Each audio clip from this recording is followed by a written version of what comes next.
Hello, my name is Laura Wilkinson, and the book which I chose and that I'm going to report on is entitled Christian Ethics, Four Views. The book had contributions from Brad Kallenberg, John Hare, Claire Brown Peterson, and Peter Goodwin Hetzel, and it was edited by Steve Wilkins. The contributions from Kallenberg were related to virtue ethics, and he identified virtue ethics in three pieces: agent, action, and outcome. Basically, virtue ethics are identified as agents performing actions that result in outcomes. For virtue ethics, the metric is not so much effectiveness as it is faithfulness. In short, Kallenberg suggests that virtue ethics revolve around the question what kind of person we ought to be. The timely changing of how we are disposed to take the world is what Kallenberg called habit and character formation. He further suggested that forming habits is a biological method and that God invented habits. A habit is just simply how animal bodies learn, and bodily know-how is crucial as a component in ethical reasoning. Kallenberg identified that both our bodies and our minds can retain each learned lesson for a while, but cannot retain it forever. Hence, if a person is to improve in their character, it would take regular, repeated, even constant injections of energy. Kallenberg states that for virtue ethics, there's no such thing as an ethical problem, and when we do not form habits intentionally, they are formed for us. So Clara Brown Peterson offered contributions, and her contributions were relative to natural law response, and she indicated that virtue ethics places a great deal of emphasis on the importance of character and moral orientation through habits, similar to that of Kallenberg, but she suggests that we're designed or designated to cultivate and to live out virtues.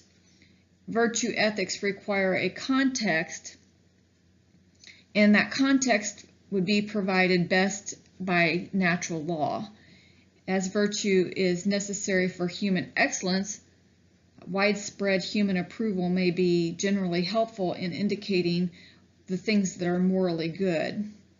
Peterson went on to suggest that love, forgiveness, mutual respect, empathy, those are all elements of natural law, and they are not built into our DNA in the sense that these things come easily to us, but that they are essential to our full-fledged development individually and as communities.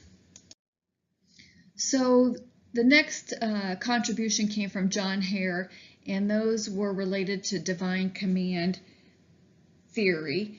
And Hare suggested that there's different Christian traditions and dialects and patterns of our communal living, and he offered that we should be open to the possibility that God will, through the Holy Spirit, guide us individually.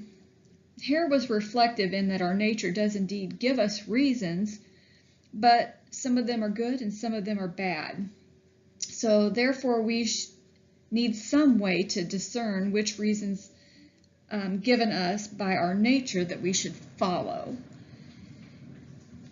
Hare also suggested that the divine command theory is that which makes something morally wrong is that God would forbid it, and the things that make something morally right is the things that God requires. Hare also references the objections to the divine command theory, which I found interesting, and he suggests that those objections could be that it gives us a vicious regress, it makes morality arbitrary, it makes us just simple recipients of and responders to various commands from someone else.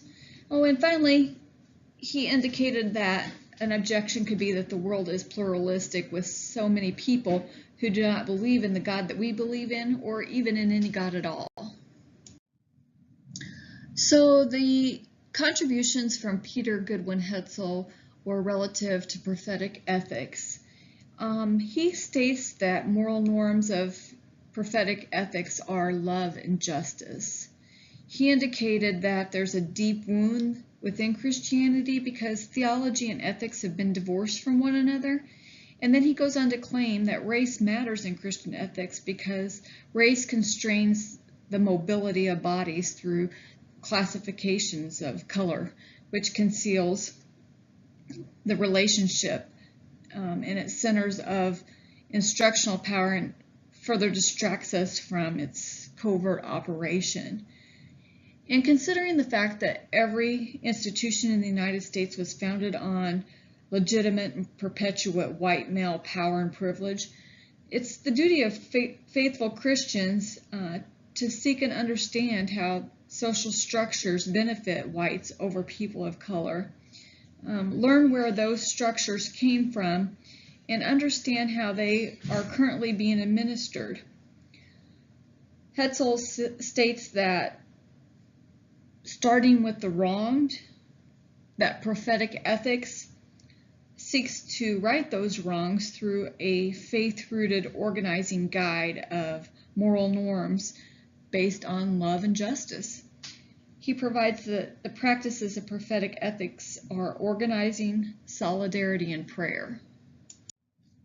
So now, after considering the 4 views of Christian ethics, I chose an article published by Gowdy, and it's regarding Christian ethics, and I utilized that as a comparison of the views that I had previously indicated. And I found that Gowdy provided a standard among many Christians is there's a belief that the Bible books were inspired by God and that the Bible is the only source of knowledge of what is right and wrong. He went on to indicate that ethics themselves are derived by interpretations of behaviors of individuals in the Bible stories and not from the Bible specifically stating what is ethical.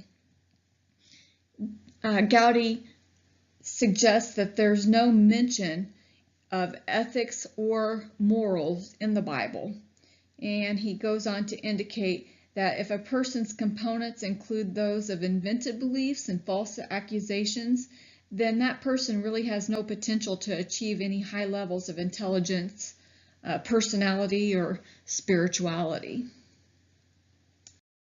So next I reviewed the website rsrevisions.com, Ethical Theory, and from that I chose to collect some ideas as another comparison to this book of the 4 views. And the website suggested moral virtues are cultivated by habit. It indicated that there's a tension within the Christian faith between the command to love and the sense of duty toward those other commandments and obligations. Finally, it proposed that virtue ethics sit very comfortably next to natural law. The last resource I utilized for reference and comparison to the book was the Bible, and I utilized 3 specific books as a guidepost regarding ethics. And I chose areas of ethics regarding decision-making, avoiding temptation, and placing trust. Specifically, I considered the guide for when in trouble from Psalm 31, where it says, "Since you are my rock and fortress, for the sake of your name, lead and guide me." And then I considered James 4:1 for a guide in the sense of temptation, wherein it says, "Submit yourselves then to God. Resist the devil and he will flee from you." And then finally, I considered God's promise from Isaiah 41:13, where it says, "For I, the Lord your God, hold your right hand. I am the Lord who says to you, fear not, I will help you." And I found that these 3 verses provided me with the input and reassurance in understanding the aspects of those 4 views provided within the book. So in closing, I'll say that the book provided a great deal of perspective and it gave me some conjuring on aspects of Christian ethics. I had a lot of takeaways from each perspective, but probably most remarkably for me was Hetzel's identification that the current global crisis offers a new set of moral challenges, and those included like global economic instability, that of displaced people, racial antagonism, just religious conflict, which makes it vital that we move from a one-sided emphasis on personal ethics to an ethic that is both personal and social. While all the views were relatable and inspiring, the catalyst of the reading for me came from Hetzel, and it really sparked the passion in me that race matters in Christian ethics. Thanks.